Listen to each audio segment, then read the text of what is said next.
नमस्कार, स्वागत है आप सभी का। आप देख रहे हैं एनएमएफ न्यूज, आपके साथ मैं हूं नम्रता चौधरी।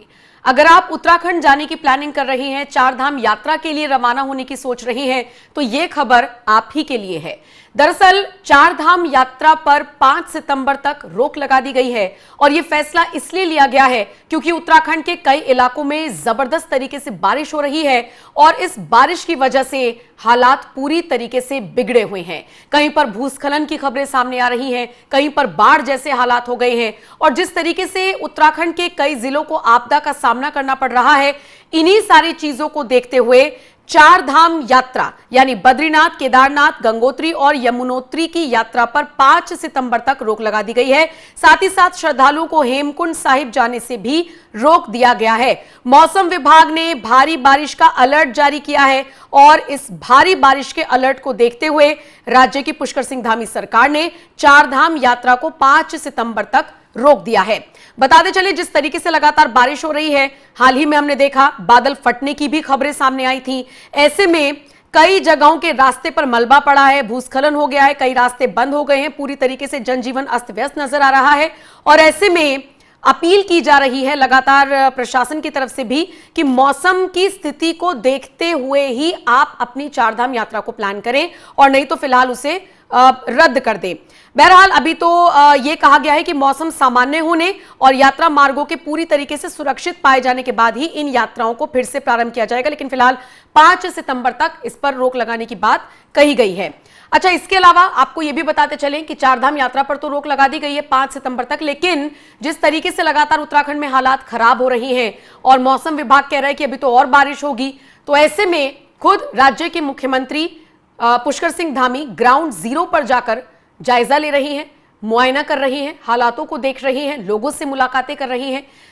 ये तस्वीरें हम आपको उसी दौरान की दिखा रही हैं जब मुख्यमंत्री लोगों के बीच में पहुंच रही हैं, उनसे बातचीत करते हुए चीजों को समझने की कोशिश कर रही हैं और इसी के साथ पुष्कर सिंह धामी लगातार अपने दौरों की जानकारी भी सोशल मीडिया पर दे रही हैं। उन्होंने कई सारे ट्वीट्स किए हैं, ट्वीट चलाइए, एक एक करके मैं आपको पढ़कर बताती हूं। देखिए, जैसे वो चंपावत पहुंचे, जनपद चंपावत के टनकपुर व बनबसा में आपदा प्रभावित क्षेत्रों का स्थलीय निरीक्षण कर उन्होंने स्थिति का जायजा लिया।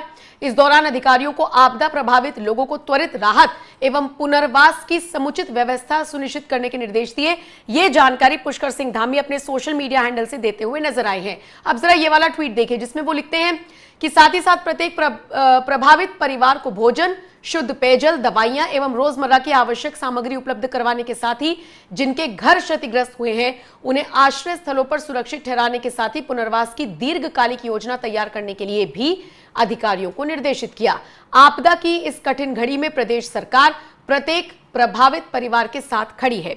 यानी उत्तराखंड के मुख्यमंत्री न सिर्फ लोगों के बीच जा रही हैं बल्कि ये पूरी तरीके से सुनिश्चित कर रही हैं कि लोगों को किसी भी तरह की किसी दिक्कत का सामना ना करना पड़े। जिनके घर क्षतिग्रस्त हुए हैं उनको एक ऐसे जगह पर भेजा जा रहा है, शेल्टर होम्स में, और लंबे वक्त तक वो उन शेल्टर होम्स में रह सकते हैं जहां पर सारी चीजों की सुविधा उन्हें दी जा रही है।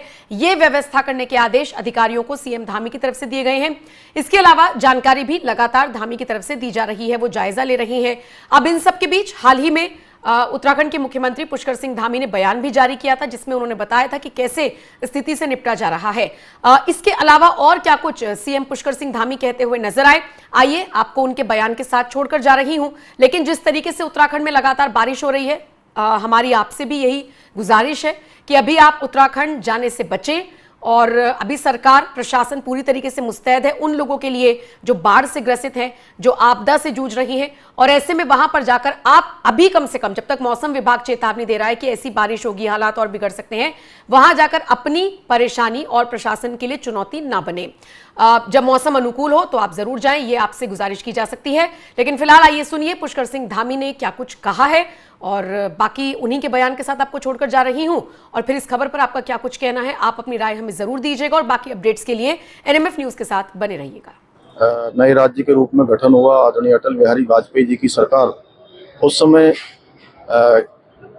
देश में थी और उनके हम सब के उत्तराखंड वासियों के अनुरोध को, आंदोलन को मानते हुए राज्य स्थापना हुई और आज हमारे प्रधानमंत्री आदरणीय श्री नरेंद्र मोदी जी अटल जी के बनाए हुए राज्य को संवारने के लिए हर संभव हमको सहयोग दे रहे हैं। हर संभव जो भी हम उनसे अनुरोध करते हैं हमको स्वीकृति मिलती है। हमारा प्रयास है कि उत्तराखंड राज्य के आंदोलनकारियों की भावना के अनुरूप, उनकी अपेक्षाओं के अनुरूप, उनके सपनों के अनुरूप उत्तराखंड राज्य का निर्माण करें। उत्तराखंड राज्य हमारा हिंदुस्तान का श्रेष्ठ राज्य बने, ये हमारा विकल्प रही संकल्प है।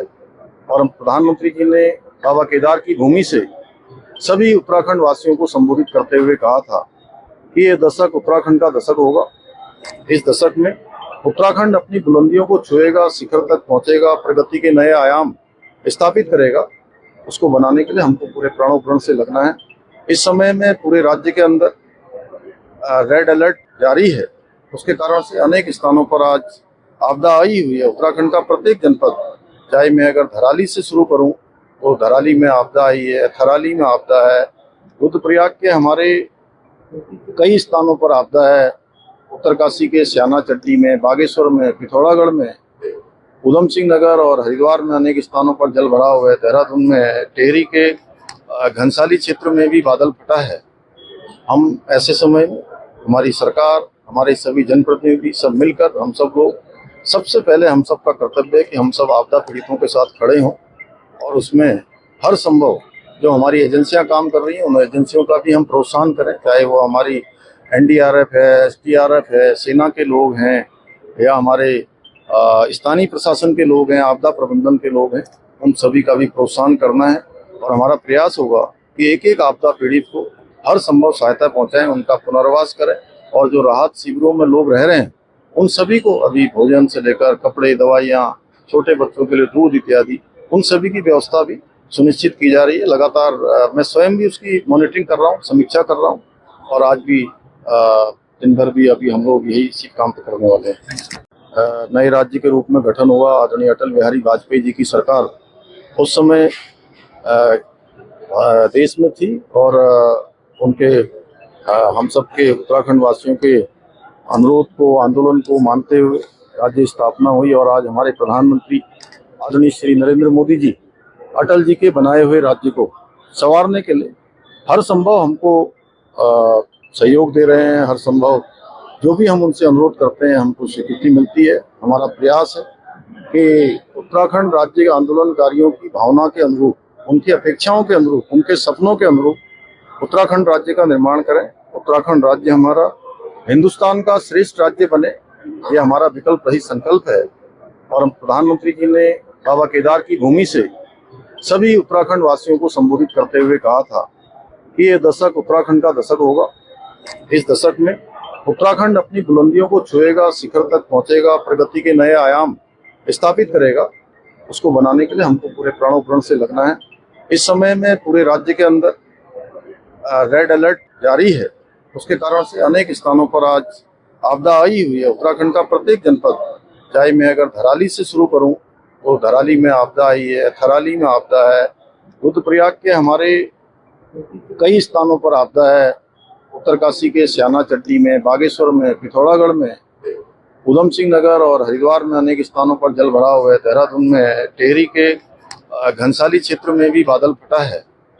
हम ऐसे समय में हमारी सरकार, हमारे सभी जनप्रतिनिधि सब मिलकर हम सब लोग, सबसे पहले हम सबका कर्तव्य है कि हम सब आपदा पीड़ितों के साथ खड़े हों और उसमें हर संभव जो हमारी एजेंसियां काम कर रही हैं उन एजेंसियों का भी हम प्रोत्साहन करें, चाहे वो हमारी एनडीआरएफ है, एसडीआरएफ है, सेना के लोग हैं या हमारे स्थानीय प्रशासन के लोग हैं, आपदा प्रबंधन के लोग हैं, उन सभी का भी प्रोत्साहन करना है। और हमारा प्रयास होगा कि एक एक आपदा पीड़ित को हर संभव सहायता पहुंचाएं, उनका पुनर्वास करें और जो राहत शिविरों में लोग रह रहे हैं उन सभी को अभी भोजन से लेकर कपड़े, दवाइयाँ, छोटे बच्चों के लिए दूध इत्यादि, उन सभी की व्यवस्था भी सुनिश्चित की जा रही है। लगातार मैं स्वयं भी उसकी मॉनिटरिंग कर रहा हूँ, समीक्षा कर रहा हूँ और आज भी दिन भर भी अभी हम लोग यही इसी काम पे करने वाले हैं। नए राज्य के रूप में गठन हुआ। आदरणीय अटल बिहारी वाजपेयी जी की सरकार